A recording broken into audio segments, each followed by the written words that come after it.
আপনি নিজে পরিবর্তন হন, আপনার সমাজ পরিবর্তন করেন, আপনার পরিবার পরিবর্তন করেন। সেটা না করে আমরা অনেকেই আমাদের রাষ্ট্রের প্রধানকে নিয়েও অনেক কথা বলি, কিন্তু ভাই আপনি নিজে পরিবর্তন হয়ে আপনার পরিবারকে সুন্দর করুন, আপনার পরিবার থেকে আপনার সমাজকে সুন্দর করুন, আপনার সমাজ থেকে আপনার গ্রামকে সুন্দর করুন।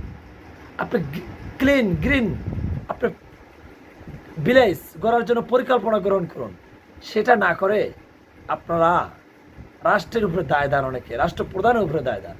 আসলে আপনি নিজেও চিন্তা করেন না আপনি নিজে পরিবর্তন হওয়ার জন্য কি কি পদক্ষেপ নিচ্ছেন, কি করতেছেন, একটু বুঝে শুধু কথা বলবেন। আর অনেকে আছে বট বাহিনী, তারা ফেক নিউজ ছড়িয়ে দেয়। এগুলো ঠিক না। আপনি সত্য হাজারবার কোটিবার মানুষের সামনে তুলে ধরুন, আপনাকে হাজারবার সেলুট দিব। অন্যায়টাকে কখনো কি সত্য আকারে তুলে ধরার চেষ্টা করবেন না। আর পরিবর্তনটা আপনার আমার থেকে আসতে হবে। চাইলে রাষ্ট্র পরিবর্তন করতে পারবে না। সামাজিক কোথা থেকে, সমাজ থেকে পরিবর্তনটা আসতে হবে, পরিবার থেকে পরিবর্তনটা আসতে হবে।